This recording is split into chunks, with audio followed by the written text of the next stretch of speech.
Chairman Hurst, the rest of the committee, thank you for hearing us today. My name is Donnie Landsman. I'm with Abate of Washington, Legislative Affairs Officer.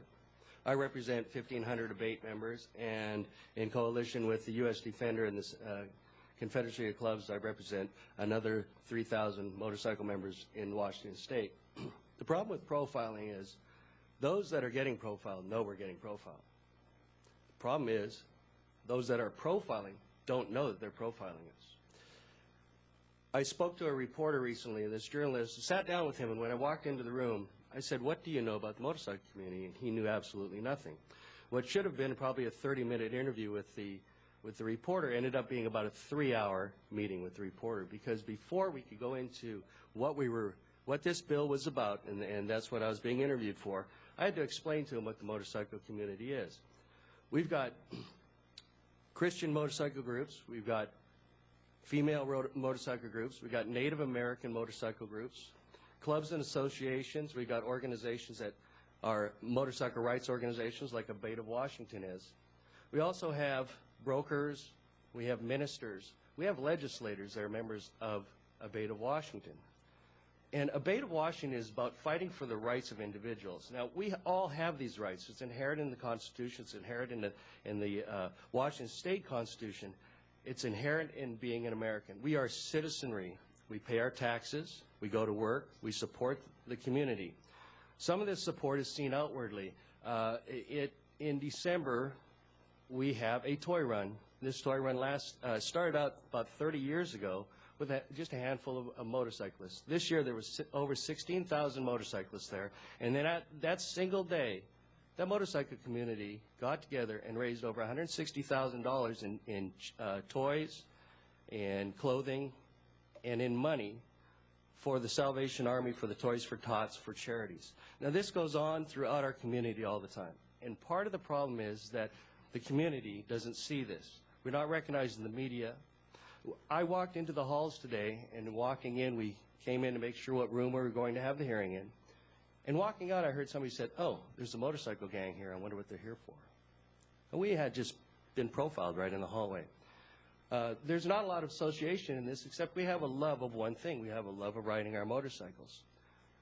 Within that love of riding our motorcycles, we form certain clubs and groups, like a Christian motorcycle group, because they have a common base that they join together, and they use a motorcycle as a vehicle.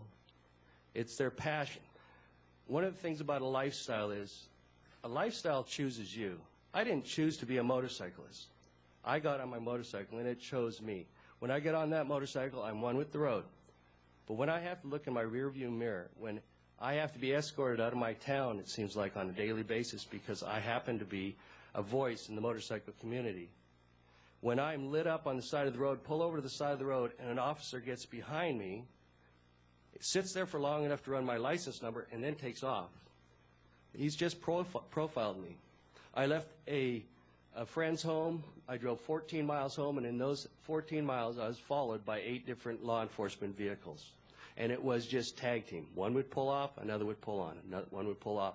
And it got to a point where it was dangerous because I went on the road. It was late at night, and they were right on my back wheel, trying to make me speed up, trying to find some reason to pull me over so that they can do what I call the catch and release program. Let me describe it to you. Are any of you fishermen? Not very good at it, but well, here's what happens. I'm not patient enough to wait for the fish to bite sometimes, so. Here's what happens. Some people don't catch their fish to keep them. They go out, they throw the line in the water, they bring it into the boat, they weigh it, they measure it, they photograph it, they write down markings on it, they profile that fish, and they throw it back. That's what happens in the motorcycle community. You get stopped for an inane thing like they suspect your helmet might not be in compliance.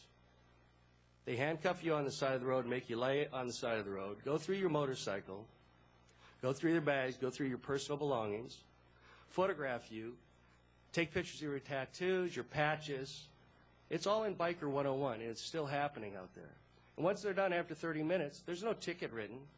They take the handcuffs off, and they release you. Now, law enforcement has told us that there's a vehicle out there, Internal Affairs report, that can be used when this happens. The problem is, these stops, there's nowhere that they keep the record of it. They are simply gathering information. Biker Basic 101, the very first line, letter I, says bikers are dangerous. I don't know. I don't think I look like a dangerous character. I talked to a representative here on Black Thursday, or actually one of my BATE members talked to him, and the representative said he was stopping in profile stop and showed his legislative card, and the officer got awful humble. It's happening, and we know it's happening. Now, in 2002... We've got 3 more folks that want to speak, so we'll have to divide our time up with you and the other folks that want to speak. I'll defer to him. Mine was just a personal And then experience. there'll be 2 other folks that wanted to come up. In 2002, we recognized this when Biker 101 surfaced. Went to court. There was an injunction placed on Biker 101. However, it's already been shown that it still exists. And it's time that we ask for legislative relief. It's time that we get legislative relief. It's time that the bill, like the racial profiling bill, be put in place for motorcycle community. Any questions? Well, thank you. Yeah, and I guess I have a question for you. I spent 25 years in law enforcement, but I also happen to like motorcycles, and I don't see those two as incompatible at all. And actually, as you know, there's a lot of law enforcement officers that like motorcycles, and a lot of my friends have Harleys, and they enjoy that as well. And in my career, I never pulled anybody over because they're on a motorcycle. However, what you're talking about has happened. I'm certainly aware, at least in years past. It's been over 20 years since I worked the street, actually probably 25 years since I worked the street, and there were things that were occurring at that point in time.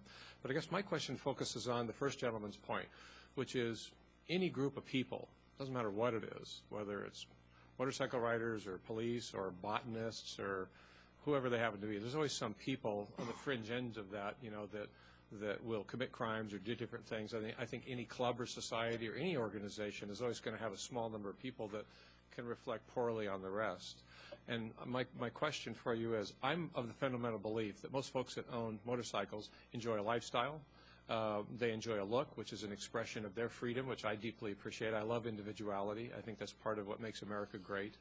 But aren't there some people that, for instance, was mentioned earlier, you know, there was a time when there were members of the Hells Angels that were pretty much committed to a career in crime. It was almost like organized crime.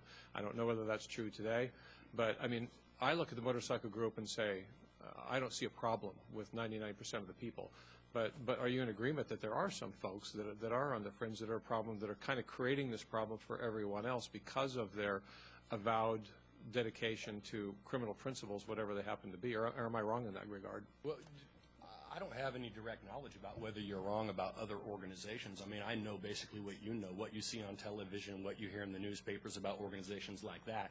But the one thing that I can tell you is that if someone is a criminal or an organization exists for a criminal purpose, then it's not protected by the 14th Amendment. You can't be assumed to be a protected class if your purpose for organization is criminal in nature. In fact, the RICO statutes can lend some assistance in this analysis because they say that the purpose for organization has to be criminal in nature. Right. And we've already determined, as you pointed out, that 99% of motorcyclists belong in motorcycle clubs for the freedom to ride and the desire for brotherhood. So the answer to that question is maybe, but even if that's true, there's other mechanisms in society to prosecute those individuals. And if it's determined, for example, under Washington state legislation, that these organizations or a particular organization is a criminal street gang, they don't get 14th Amendment protection or First Amendment protection or the right to organize. It's a completely different element once the purpose for organization is criminal in nature. So to answer your question, I'm certain that it exists somewhere in society, but